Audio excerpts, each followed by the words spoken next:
Welcome back. Today we're going to be reading Puss in Boots by Charles Perrault, illustrated by Michael Fyodorov. Let's dive in.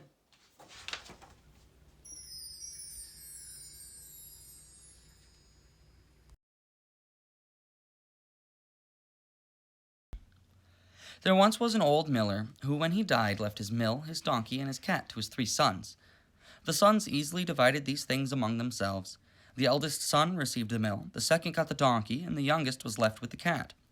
The poor lad was most upset at receiving such a poor inheritance. He said to himself, "If my 2 brothers work together, they can make an honest living. As for me, what good is a cat? I'll soon die of hunger." The cat heard all this, but pretended not to. He said with a serious manner, "Do not fear, master. Just give me a sack and a pair of hunting boots, and I'll show you that you haven't done so badly." Although the cat's new owner was not convinced, he remembered seeing the animal using some clever tricks to catch rats and mice. For instance, he hung from the rafters by his feet, or hid in the flour, pretending to be dead. So the lad thought that maybe the cat could help him out of his misery. When the cat had what he had asked for, he put on the boots and flung the sack over his shoulder. Then he set off toward an area where there were a large number of rabbits. The cat put some ears of wheat and some lettuce leaves into the sack. After that he lay down and pretended to be dead. He was waiting for some poor rabbit, unused to the wicked ways of the world, to hop into the bag for the food that was inside. In no time the cat had his first success. An inexperienced little rabbit hopped into the sack, and the cunning cat immediately pulled the string, trapping the rabbit.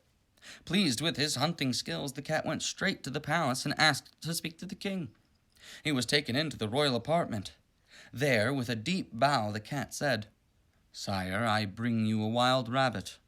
My lord, the Marquis of Carabas," a made-up name, the first one that came to the cat's mind, "commanded me to bring it to you as a gift." "Tell your master," the king replied, "that I thank him and appreciate his kindness." Another time the cat hid in the wheat field, taking his sack with him again. When 2 partridges entered, he pulled the string and caught them both. Then he took them to the king just as he had done with the rabbit. The king happily accepted the 2 partridges and offered the cat some milk in return. The cat continued to bring the king gifts of game from his master, the Marquis of Carabas. One day the cat learned that the king planned to go for a ride along the riverbank with his daughter, the most beautiful princess imaginable. He told his master, "If you followed my advice, your fortune will soon be made. Just take a bath in the river at the place I will show you.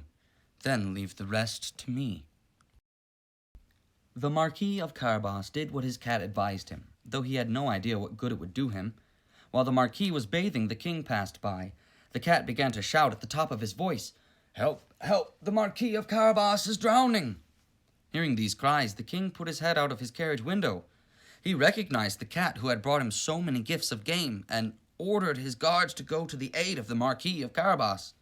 As they were dragging the poor Marquis from the river, the cat approached the carriage. He told the king that while his master had been in the water, thieves had come and stolen away his clothes. The cat had actually hidden them beneath a big rock. The king immediately sent one of his officers back to the palace to fetch some of his finest clothes for the Marquis of Carabas. The king treated the young man very kindly, and because he looked so good in the fine clothes, for he was a handsome, well-built young man, the king's daughter liked him as well.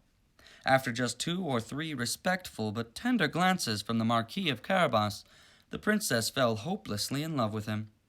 The king insisted that the young man join them in their carriage and enjoy the outing with them. Seeing that his plan was working, the cat ran on ahead. He came across some peasants cutting hay in the field.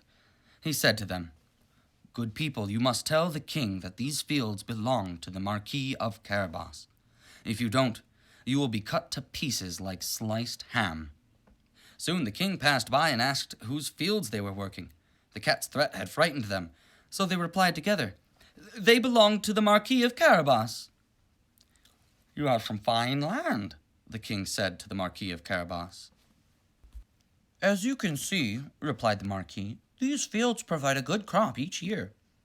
The cunning cat ran on further ahead and met with some workers stacking freshly cut wheat. "Good harvesters," he said, "you must tell the king that all this wheat belongs to the Marquis of Carabas. If you don't, you will be chopped into mincemeat." The king, who passed a minute later, asked to whom the crops belonged. The peasants replied, "The Marquis of Carabas."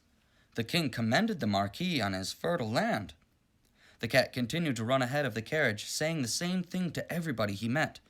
The king was amazed at the vast possessions of the Marquis of Carabas. The cat finally came to a beautiful castle that belonged to the richest ogre there ever was.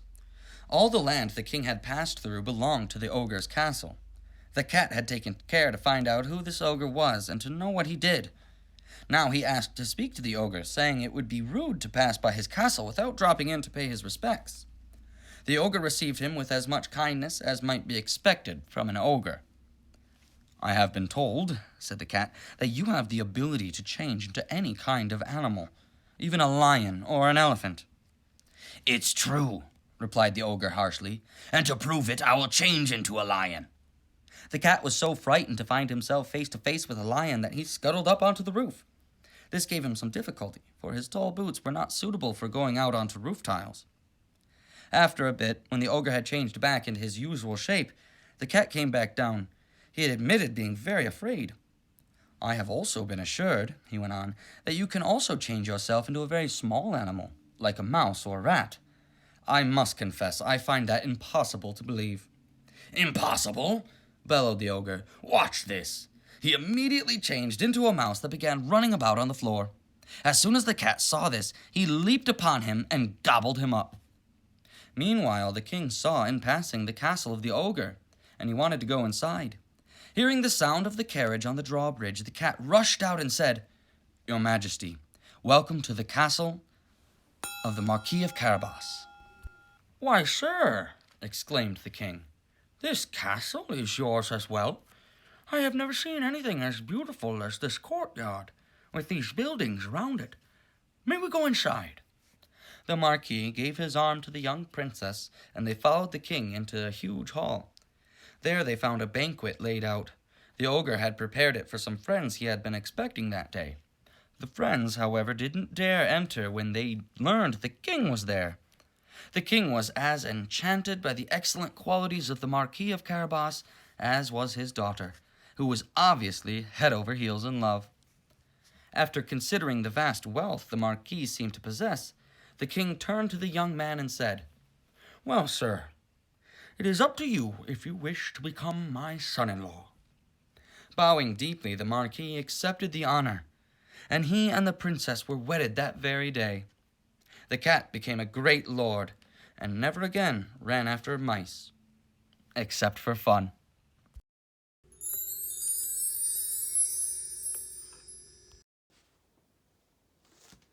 Wasn't that great? Well, I'll see you next time on Alexander's Reading Corner. Goodbye.